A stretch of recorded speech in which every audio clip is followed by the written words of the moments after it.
ऐसी कृष्ण दोस्तों, देवशयनी एकादशी पर हम सुनेंगे देवशयनी एकादशी व्रत कथा। उसके लिए अपने सीधे हाथ में पुष्प लेकर के हम इस कथा को सुनेंगे। तो चलिए दोस्तों, कथा की शुरुआत करते हैं। देवशयनी एकादशी व्रत कथा के अनुसार मानधाता नाम के एक राजा थे जो बहुत ही प्रतापी और पूर्ण आत्मा थे और वे भगवान विष्णु के परम भक्त थे।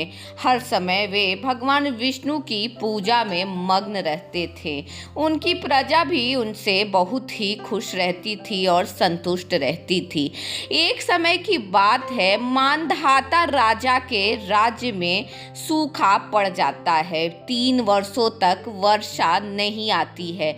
परिणाम स्वरूप पूरे राज्य में अकाल पड़ जाता है। मानधाता जो रहते हैं, राज्य की ऐसी स्थिति को देख करके काफ़ी व्याकुल हो जाते हैं, परेशान हो जाते हैं।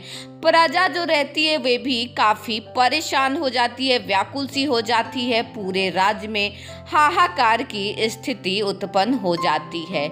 मानधाता राजा जो रहते हैं वो काफ़ी जतन करते हैं, काफ़ी प्रयास करते हैं कि इस स्थिति से निकला जाए, लेकिन उनका हर प्रयास जो रहता है वो असफल हो जाता है।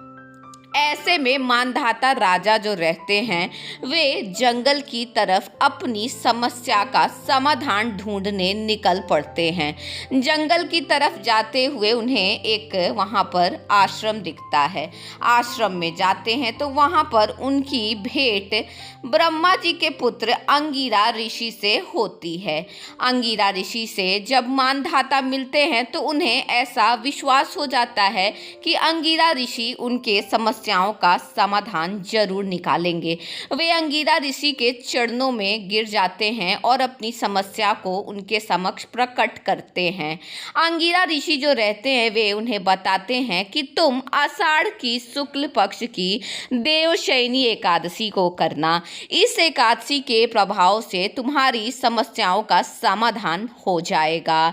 जो मानधाता राजा रहते हैं वे अंगिरा ऋषि के कहे अनुसार अपनी प्रजा के साथ देवशयनी एकादशी की व्रत को पूरे विधि विधान के साथ करते हैं, जिसके परिणाम स्वरूप उनके राज्य में जो संकट छाया रहा था वो मिट जाता है।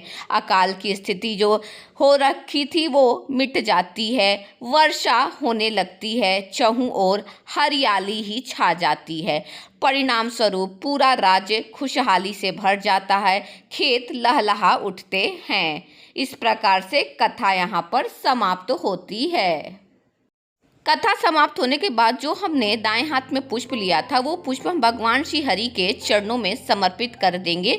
इस प्रकार से कथा यहाँ पर पूर्ण रूप से संपन्न होती है। आशा करती हूँ आपको मेरा ये वीडियो पसंद आया होगा। जय श्री कृष्ण।